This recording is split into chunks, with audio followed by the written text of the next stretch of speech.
So this here is a video game called Blockids. Blockids. I'm going with Blockids. It's a game for the Sony PlayStation game console, and it is fine. Blockids was developed by Athena and released in Japan in 1996, but the version I have is the 2003 North American release from Natsume.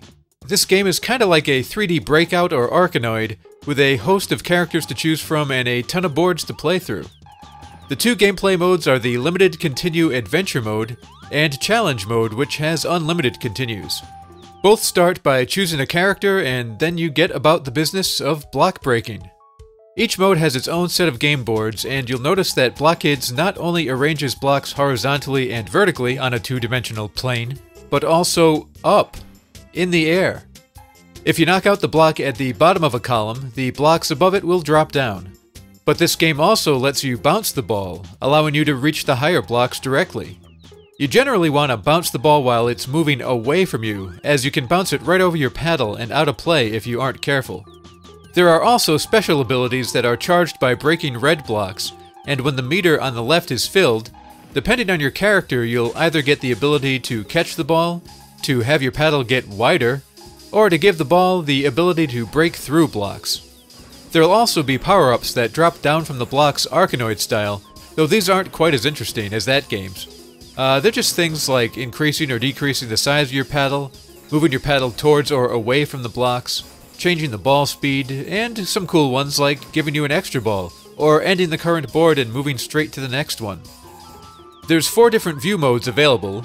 The one you're watching is the default and probably the easiest one to use, but there's also a top-down view which gives you a more traditional Breakout vantage point, and you're now able to see how all the blocks are arranged without any of them blocking your view. Yeah.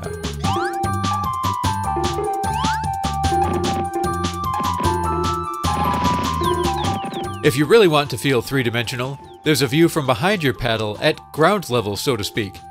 This is a pretty cool and interesting angle to play from, though I find it wears on me fairly quickly. The last mode is sort of an action mode where the camera kind of follows the ball around. This is also interesting, though I don't really like using it for, actually playing the game. The control is good, though Blockids doesn't support an analog controller, so you have to use either the D-pad or the mouse. The D-pad control is just okay, as you might guess. There's 3 basic setups, all of which involve pressing some button or a combination of buttons to increase your paddle's speed to 2 or 3 times normal for when you really need to move quick. One thing that isn't stated in the manual is that the default setup uses an automatic scheme for controlling your paddle's speed. I don't really like this, as you can feel the paddle's speed constantly adjusting, and it's hard to get a feel for it. But luckily, you can just turn this off. The best way to control Blockids is with a mouse. The standard Sony mouse works great. You've got many speed choices available to customize the feel how you like it, and the mouse just allows you to be really fast and accurate. The way the ball interacts with the paddle is a little unusual, at least for me. It doesn't always react how you'd expect, depending on the angle and place it hits your paddle. Sometimes you'll hit it off the end, and yet the ball still goes fairly straight.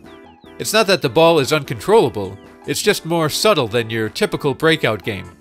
But you can still get the ball where you need it to go, and if you ever do get in a rut, you can always try bouncing the ball to get it to move to a new angle. The presentation of Blockids is nice, the graphics are bright and crisp, although sometimes I find that certain gray blocks blend in with the game board a little too much. The sound and music are also bright and crisp. Crispy, crunchy honey cinnamon. So that's pretty much all I got. Blockids is nothing incredibly awesome, but it does add just a little bit to the proven Breakout/Arkanoid formula.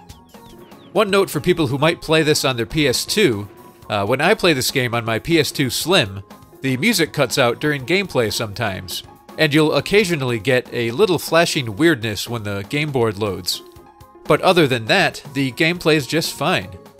So if you're looking for a game called Blockids, look no further, because this is Blockids for the Sony PlayStation.